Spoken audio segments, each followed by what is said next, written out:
ನಮಸ್ಕಾರ ಗುರು, extra innings Kannada YouTube ಚಾನಲ್ಗೆ ಸ್ವಾಗತ ಸುಸ್ವಾಗತ. ಬನ್ನಿ ಗುರು, ಡೈರೆಕ್ಟ್ ಆಗಿ ಟಾಪಿಕ್ಗೆ ಬರೋದಾದ್ರೆ ಇವತ್ತು RCB ವರ್ಸಸ್ GT ಮ್ಯಾಚ್ ಇದೆ ಗುರು, ಅಹಮದಾಬಾದಲ್ಲಿ ನರೇಂದ್ರ ಮೋದಿ ಸ್ಟೇಡಿಯಮಲ್ಲಿ. ಸೊ RCB ಈ ಮ್ಯಾಚ್ ಗೆಲ್ಲೇಬೇಕು. ಈ ಮ್ಯಾಚ್ ಏನಾದರೂ ಸೋತ್ರೆ ಅಂತ ಬರುತ್ತೆ, ಯಾಕೆಂದರೆ 6 ಮ್ಯಾಚ್ ಗೆದ್ದುಬಿಟ್ಟು ನೆಕ್ಸ್ಟು ಮ್ಯಾಚಸ್ ಗೆದ್ರೂ 6 ಮ್ಯಾಚ್ ಗೆದ್ದು 12 ಪಾಯಿಂಟ್ಸ್ ಬಂದ್ರೂ ಕ್ವಾಲಿಫೈ ಆಗೋದು ಅಂದರೆ ಕ್ವಾಲಿಫೈ ಆಗಲ್ಲ, ಅದಕ್ಕೆ ಚಾನ್ಸೇ ಇಲ್ಲ. ಸೊ ಅಂತ ಬರುತ್ತೆ.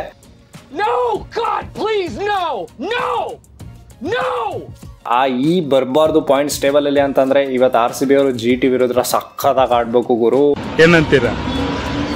ಸೊ ಒಂದೊಳ್ಳೆ ಮ್ಯಾಚು ಇರುತ್ತೆ ಅಂತ ನನಗನ್ಸುತ್ತೆ, ಯಾಕೆಂದರೆ RCB ಅವ್ರಿಗೆ ಕಳ್ಕೊಳಕ್ಕೆ ಏನಿಲ್ಲ. ಸೊ ಹೋಗಿ ಒಡಿ ಮಗ ಅಂತಲೇ ಹೋಗಬೇಕು, ನೆಕ್ಸ್ಟ್ ಲೆವೆಲ್ ಬ್ಯಾಟಿಂಗ್ ಮಾಡಲೇಬೇಕು, ಪವರ್ ಪ್ಲೇಯಲ್ಲಿ ರನ್ ಬರಲೇಬೇಕು ಗುರು. ಅಂದರೆ ಜಾಸ್ತಿ ರನ್ ಎಷ್ಟಾಗುತ್ತೆ ಅಷ್ಟು ರನ್ಸ್ ಬರಲೇಬೇಕು RCB ಅವ್ರ ಕಡೆಯಿಂದ.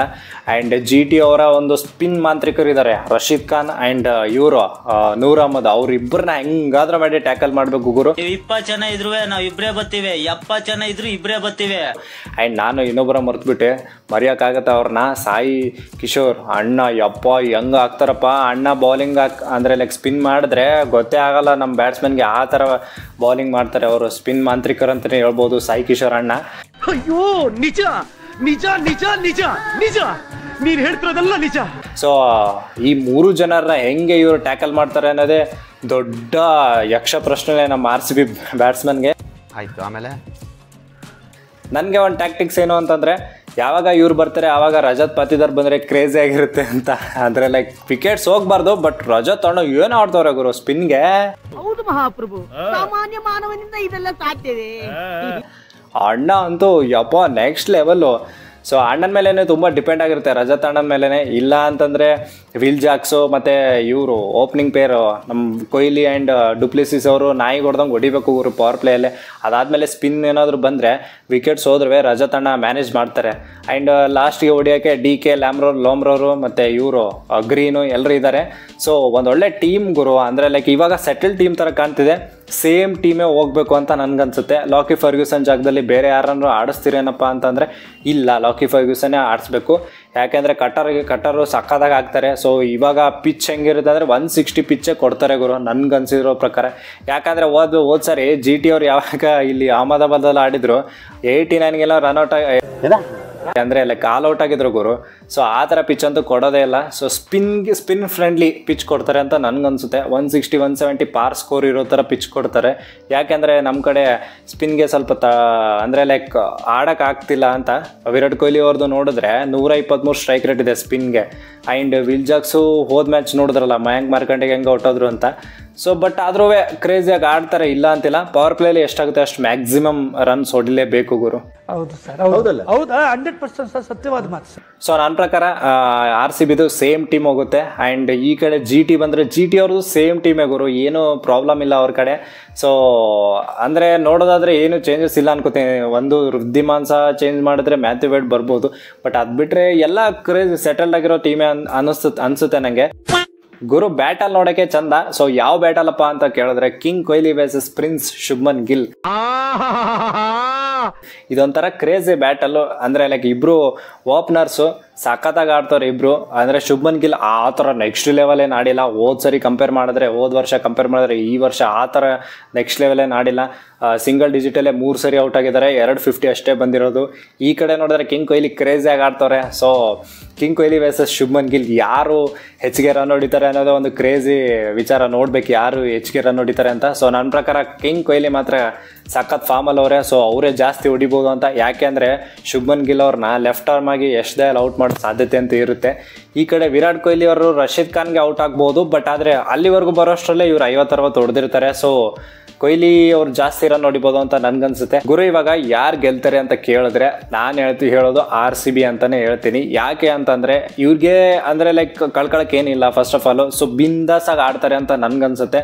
ಪವರ್ ಪ್ಲೇಯಲ್ಲಿ ಇವರು ವಿಲ್ ಜಾಕ್ಸ್ ಅವ್ರು ನಿಂತರೆ ಕ್ರೇಜಿಯಾಗಿ ಒಂದು ರನ್ಸ್ ಬರ್ಬೋದು. ಈ ಕಡೆ ನೋಡಿದ್ರೆ ಮೋಹಿತ್ ಶರ್ಮಾ ಅವ್ರದ್ದು ಸ್ವಲ್ಪ ಯಾಕೋ ಗೊತ್ತಾಗಿದೆ ಅನ್ಸುತ್ತೆ ಬೇರೆಯವ್ರಿಗೆಲ್ಲ, ಹಿಂಗೆ ಮಾಡಿ ಹಾಕ್ತಾರೆ, ಕೈ ಮೂಮೆಂಟ್ ಎಲ್ಲ ಗೊತ್ತಾಗಿದೆ ಅಂತ ಅನ್ಸುತ್ತೆ. ರಶೀದ್ ಖಾನ್ ಅಷ್ಟೊಂದು ಕ್ರೇಜಿ ಫಾರ್ಮಲ್ಲಿಲ್ಲ. ನೂರ್ ಅಹಮದ್ ಒಂದು ಬಿಟ್ಟರೆ ನೂರ್ ಅಹಮದ್ ಆ್ಯಂಡ್ ಸಾಯಿ ಕಿಶೋರ್ ಅವರಿಬ್ಬರು ಕ್ರೇಜಿಯಾಗಿ ಬೌಲಿಂಗ್ ಮಾಡ್ತಾರೆ. ಬಟ್ ಅವ್ರು ಬಿಟ್ಟರೆ ಬಾಕಿ ಎಲ್ಲ ಓಕೆ ಮಾಡ್ತಾರೆ ಗುರು. ಅಂದರೆ ಲೈಕ್ ಬಾಲರ್ಸ್ ಫಾಸ್ಟ್ ಬೌಲರ್ಸ್ ಯಾರು ಅಷ್ಟೊಂದು ಕ್ರೇಜಿಯಾಗಿ ಮಾಡ್ತಿಲ್ಲ. ಸೊ ಅದು ನಮಗೆ ಪ್ಲಸ್ ಪಾಯಿಂಟ್ ಆಗ್ಬೋದು. ಆ್ಯಂಡ್ ಈ ಕಡೆ ನೋಡಿದ್ರೆ ಸ್ವಪ್ನಿಲ್ ಸಿಂಗ್ನ ಡೆಬ್ಯೂಲೇ ಸ್ವಲ್ಪ ಚೆನ್ನಾಗಿ ಹಾಕಿದ್ರು. ಆ್ಯಂಡ್ ಕರಣ್ ಶರ್ಮಾನ ಫಾರ್ಮಲ್ಲಿ ಅವರೇ. ಬಾಲಿಂಗ್ ನೋಡಿದ್ರೆ ಯಶ್ ದಯಾಲ್ ಅಣ್ಣ ಅಂತೂ ಕ್ರೇಜಿ ಬಾಲರ್ಗಳು, ಸಖತ್ತಾಗಿ ಬೌಲಿಂಗ್ ಮಾಡ್ತಾರೆ. ಸಿರಾಜ್ ಅಣ್ಣ ಫಾರ್ಮಿಗೆ ಬಂದವ್ರೆ. ಸೊ ಎಲ್ಲ ಒಂದು ಸಂಗತಿಗಳು ನೋಡಿದ್ರೆ ಇವತ್ತು ಮ್ಯಾಚ್ ಯಾಕೋ ಪಕ್ಕ RCB ಇದೆ ಅಂತ ಅನ್ಸುತ್ತೆ ಗುರು. ಸೊ ನನ್ನ ಪ್ರಕಾರ RCBನೇ ಗೆಲ್ಲಬೇಕು, ಬಟ್ ದೇವರೇ ಕಾಪಾಡಬೇಕು. ಕೃಷ್ಣಾಯ ವಾಸುದೇವಾಯ ಹರಿಯೇ ಪರಮಾತ್ಮನೇ ಪ್ರಣತಃ ಕ್ಲೇಶನಾಶಾಯ ಗೋವಿಂದಾಯ ನಮೋ ನಮಃ. ಕೃಷ್ಣ ಕಾಪಾಡಪ್ಪ. ಆ್ಯಂಡ್ ಒನ್ ಮೋರ್ ಥಿಂಗ್ ಏನಪ್ಪ ಅಂತಂದರೆ ಪಾಯಿಂಟ್ಸ್ ಟೇಬಲ್ ಇವಾಗ ಹೆಂಗೆ ಮೂವ್ ಆಗ್ತಿದೆ ನೀವೇ ನೋಡ್ತಿದ್ದೀರಾ. ಕೆಳಗಡೆ ಇರೋರು ಮೇಲೆ ಹೋಗ್ತಾರೆ, ಮೇಲೆ ಇರೋರು ಕೆಳಗಡೆ ಬರ್ತಿದ್ದಾರೆ. ಸೊ ಒಂದು ಹಾವು ಏಣಿ ಆಟದಲ್ಲಿ ಹಾವು ಕಚ್ಚಿಸ್ಕೊಂಡು ಕೆಳಗಡೆ ಬರ್ತವ್ರೆ, ಕೆಳಗಡೆ ಇರೋರು ಸ್ವಲ್ಪ ಏಣಿ ಹಚ್ಬಿಟ್ಟು ಮೇಲೆ ಹೋಗ್ತಾರೆ. ಸೊ ಈ ಪಾಯಿಂಟ್ಸ್ ಟೇಬಲು ಇನ್ನೊಂಚೂರು ಕ್ರೇಜಿ ಆಗಬೇಕು ಅಂದರೆ ನಮ್ಮ RCB ಗೆಲ್ತಾ ಹೋಗ್ಬೇಕು. 14 ಪಾಯಿಂಟ್ಸ್ಗೆ ಒಂಚೂರು ಸ್ಟೇಬಲ್ ಆಗಿ 14 ಪಾಯಿಂಟ್ಸ್ಗೆ ನಿಲ್ಲಬೇಕು. ಅಷ್ಟು ನಿಂತರೂ ಏನೋ ಅಂದರೆ ಲೈಕ್ ಬೇರೆ ಟೀಮ್ಸ್ ಮೇಲೆ ಡಿಪೆಂಡ್ ಆಗುತ್ತೆ ನಮ್ಮ ಪ್ಲೇ ಆಫ್ಸ್ ಕನಸು. ಬಟ್ ಆದ್ರೂ ಕ್ರೇಜಿ ಆಗಿರೋದಾದ್ರು ಗೆದ್ದರೆ 17 ಅಂದರೆ ಲೈಕ್ 7 ಮ್ಯಾಚಸ್ ವಿನ್ ಆಗಿ 14 ಪಾಯಿಂಟ್ಸ್ಗೆ ಹೋದರೆ ಏನು ಖುಷಿ ನಮಗೆ. ಒಂದು ಮ್ಯಾಚ್ ಗೆದ್ರೇ ಇಷ್ಟು ಸಂಭ್ರಮ ಪಡ್ತೀವಿ ನಾವು. ಇನ್ನು 14 ಪಾಯಿಂಟ್ಸ್ಗೆ ಹೋದ್ರೂ ಆಲ್ಮೋಸ್ಟ್ ಒಂದು 5th 6th ಪೊಸಿಷನ್ಗೆ ಹೋದ್ರೂ ಏನೋ ಒಂಥರ ಖುಷಿ, ಏನೋ ಒಂಥರ ಸಾಧನೆ ಮಾಡಿರೋ ಥರ ಅನ್ಸುತ್ತೆ ಗುರು. ನೋಡೋಣ ಗುರು ಏನು ಮಾಡ್ತಾರೆ ಏನು ಕತೆ ಅಂತ. ಬಟ್ ನನ್ನ ಪ್ರಕಾರ RCBನೇ ಗೆಲ್ಲೋದು. ಜೈ RCB. ಮಂಟೆಗೆ JCB ಕಪ್ಪೊಡೆದು RCB. ಗುರು ಇವಾಗೇನು ಟ್ರೆಂಡ್ ಪ್ರಕಾರ 250+, 200+ ಈ ಥರ ಎಲ್ಲ ಹೋಗಬಾರ್ದು ಗುರು. ನನಗೆ ಕೇಳಿದ್ರೆ ಹೋಗಬಾರ್ದು.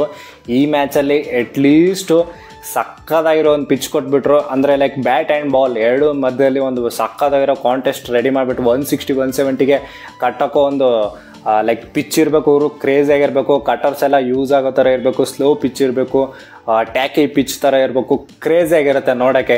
ಇಲ್ಲ ಅಂದರೆ ಈ 250+, 260+ ನೋಡಿ ಯಾಕೋ ಸಾಕಾಗಿದೆ ಅನ್ನಿಸ್ತಿದೆ. ಇದನ್ನೆಲ್ಲ ಕಣ್ಣಿಂದ ನೋಡಿ ಕಂಗಾಲ ಆಗ್ಬಿಟ್ಟಿದ್ದೀನಿ.